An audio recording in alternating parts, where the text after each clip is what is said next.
Welcome to Bootstrap, insights for the self-funded entrepreneur with Frank Cianciulli. My name is Matthew Lay, and the topic of today's video is open book reporting. A practice, Frank, I know you've implemented across your businesses. So before I ask you anything about why, what exactly is open book reporting? Well, open book reporting is basically where you share the results financially, operationally, with all employees. Okay.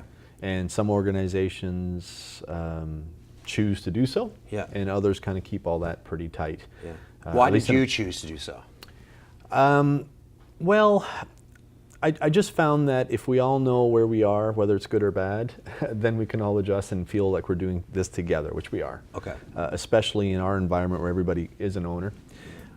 In publicly traded companies, you're obligated to share your financial results with the public. Privates, you're not. Yeah. Which means even your employees don't necessarily need to know how you're performing. Just from my experience, I found that the more everybody knows where we are, they know what we got to do, and they feel enrolled. Yeah. Okay. So what are the possible, if someone's looking to do this, let's say, what are some of the possible pitfalls? Because not everyone in the organization is a business major. Do they fully understand this? Well, one of the biggest pitfalls is when it's not good news. You know, and I think we've been relatively fortunate in that we've been constantly growing and there's always been good stuff happening. Yeah. But, you know, even we experienced a bit of a blip in the recession in 2008, kind of through 2009.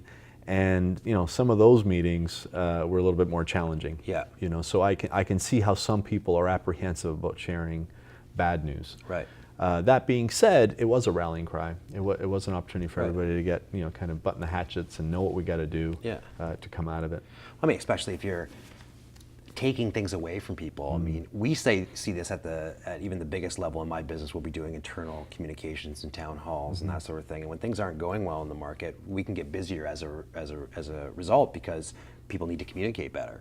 But it can help inform why decisions are being made, right? Why this is being cut or that is being cut, right? That's right. That's right. And otherwise, you know, people don't really understand it. You know, if they don't know that maybe you're struggling with some cash flow issues, then, you know, they won't know why you're doing it. But if you're sharing the results and people are aware that, you know, we're going through a rocky time, so we have to make some cuts, at least you're communicating that openly in an open forum. So speak about the forum, because I'm assuming, well, I know because I'm here, but emailing the stuff out doesn't make sense. How do you find is the best way to communicate when you're doing this open book? How do you do that? Yeah, from our experience, what works best is all employee meetings. Okay. You can do them virtually. We prefer to do them in person. Right. We meet every 3 months throughout the year, basically every quarter. A couple of those occasions are actually off-site and retreat formats, kind of overnights, where we're doing a lot of things. You know, we're awards and recognition and updates and exercises and bonding. But we do take, you know, an hour or two at those retreats to dive into the numbers and basically the state of the union. Yeah. But you can accomplish the same thing on a conference call or a boardroom. Or a boardroom. Some of these guys don't have to go away. Everyone's in the same office. Well, if your company's only 3 people as well, I mean, you know, you can do that in an office for sure. Yeah. Now you say that only 3 people as well, but again, because this was a practice, when we started the streaming network, I remember I was in a hotel room where you had 80 people downstairs doing it, but I was in a small hotel room with 3 guys who were in the trenches with me every day, and we were still going through this. And it does accomplish, I can attest to that, it does accomplish what it is you're looking for. I think you've touched on this a bit, but because it's a question, I'm gonna ask you this before we close out is, you know, now that you've done it for so long, what do you think of the pitfalls of not doing this, of keeping all of that information tight and at the top?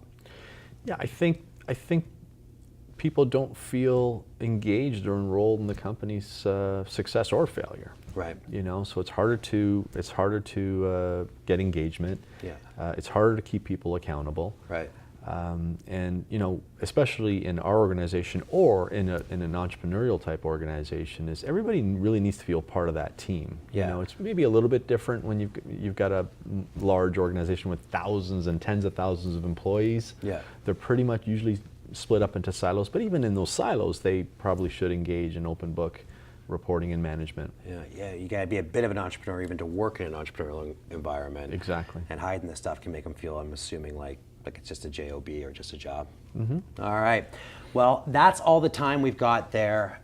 Frank touched on a little something there with the quarterly review, quarterly meetings and the retreats, and we're going to get into next week when we talk about using budget to create experiences. If there's something we didn't answer about open book reporting today, please send your questions to the email on the screen or through the website. Until next time, please like, share, comment, and keep it lean.